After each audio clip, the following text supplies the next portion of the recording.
take it day by day. Suppose you're an up-and-coming artist, and you promote your music through Instagram Reels, of which you're lucky to get more than 100 likes on any of your videos. But you finally get your big break, where you perform your song on the Radar radio, broadcasting to an audience of over 1 million people, and gaining thousands of followers overnight. What's your next step? Do you A. release a music video for your song, B. finish an album and release it to your new audience, C. tell your followers where to find the rest of your music, or D. keep making Instagram Reels? If you chose D, keep making Instagram Reels, then you'd be correct. This is Placard, the singer who doesn't want to be famous.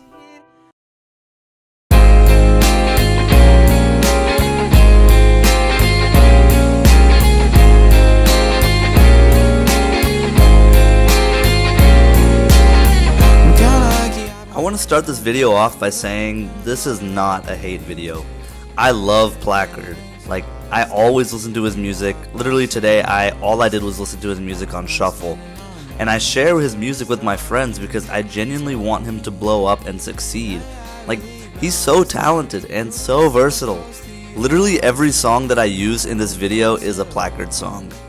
But I consistently see his monthly listener count on Spotify drop, along with his engagement on social media, and I'm making this video to tell that story, because ultimately I believe that his fate is no one's fault but his own.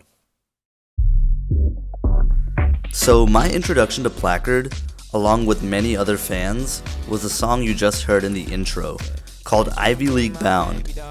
I discovered it specifically from this TikTok, which was one of Placard's first TikToks to go viral, and it felt perfect, you know. It definitely was a song that one would describe as a cool TikTok song, you know, very Steve Lacy-esque, bedroom pop, indie, but most importantly, it was really, really catchy.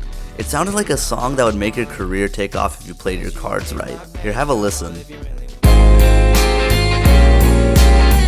kinda lucky I've been growing up next to you. You don't know the right things, but I know you've been feeling exhausted. We got bucks and monsters. As you can see from these TikToks, people seem to associate the song with good memories and positive energy. Maybe it's because the song uses a sample that people recognize, but regardless, what I'm getting at is that this snippet caught people's attention in a memorable way. However, this song was also the introduction of Placard's infamous marketing strategy. Let's scroll back up to the first TikTok I showed you. This TikTok was released on June 18th, 2025. Now, if we go to Spotify, we can see that the actual song Ivy League Bound was released July 2nd, 2025. That gives us 2 weeks between the initial hype of the snippet and the actual release of the song. And as a fan, these 2 weeks were not fun to witness. So Placard talks about the premise of the song in his initial TikTok. His ex went to an Ivy League, hence the name Ivy League Bound. If we check the comments though, no one is talking about his ex. They're talking about his music, they're talking about the university he went to, everything but his ex. So naturally, he just makes more TikToks about his ex. And they're incredibly vague too. It's hard to tell that he's talking about his own song. And I know I'm being overly critical, but as a fan, this was not fun. It was like talking to your friend who started hitting the gym after a breakup. Like, you're happy they're making progress, but the way they're talking about it, they're like, oh, she's gonna regret it when I'm jacked. That's kind of like how he was talking about his music. But in a way, he's doing something that most artists nowadays are incapable of. And that's having integrity and being true to the art he makes. Like, the song is about his relationship with his ex. So why would he talk about something else? Why wouldn't he tell that story? And yes, it was awkward and probably alienated a lot of fans, but he did end up releasing the song truly on his own terms. And even though he didn't gain millions of listeners, nor did we have a music video rollout, Ivy League Bound still ended up being his number 2 most listened to song. It was a success. After the release of this song, Placard did not have social media success like he did with Ivy League Bound, until he performed on the Radar. But in between those 2 releases, the algorithm began to pick up on Placard's incredibly diverse discography, against all odds. You see, artists nowadays are forced to play the same game as influencers. Find a niche, do what works, optimize content, generate hype through said content, and then once you finally develop enough hype, release your song. You know, you kind of have to put yourself in a box to generate an audience and keep following that blueprint until people recognize you as your niche. And Placard refused to do that, as reflected by his genreless releases, ranging from trap to acoustic to funk, and even made like rage, like Trippie Redd rage music.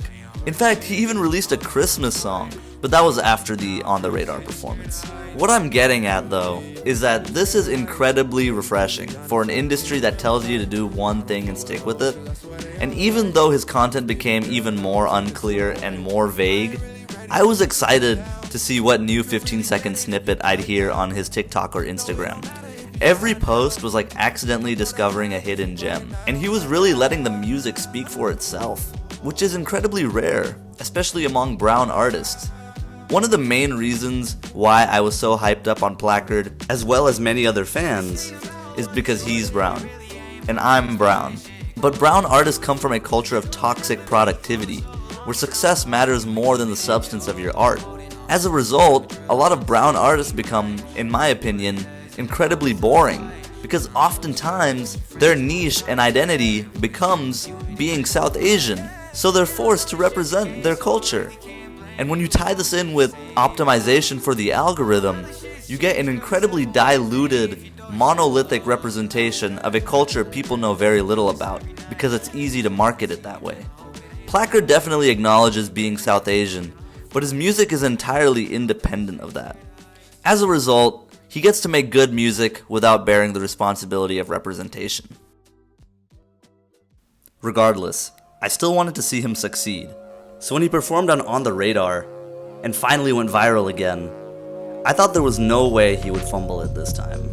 But as you know from the intro, the cycle just repeated, and that's when I realized Placard is not failing with his music. In fact, the word I'd use to describe his strategy is intentional. His songs are lived experiences, which are meant for the people he's talking about, those who resonate with the song, and that's it. Like, Ivy League Bound is about a real person. So when the song gained traction, he made TikToks that reflected his thoughts about that person. His lyrics are incredibly personal and raw, stemming from, once again, real experiences and emotions. And his song covers are not like promotional stunts. They're often real pictures from his life. His posts are like journal entries associated with the memories of his songs. And his songs are inventive. Listen to this. What?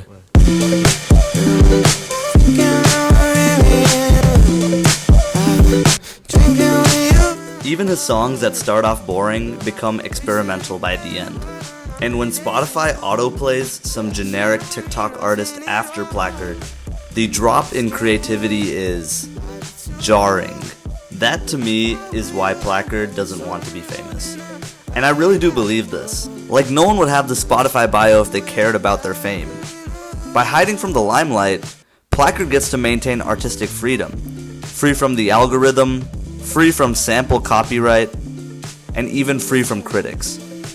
As a result, he gets to freely express himself and make amazing music.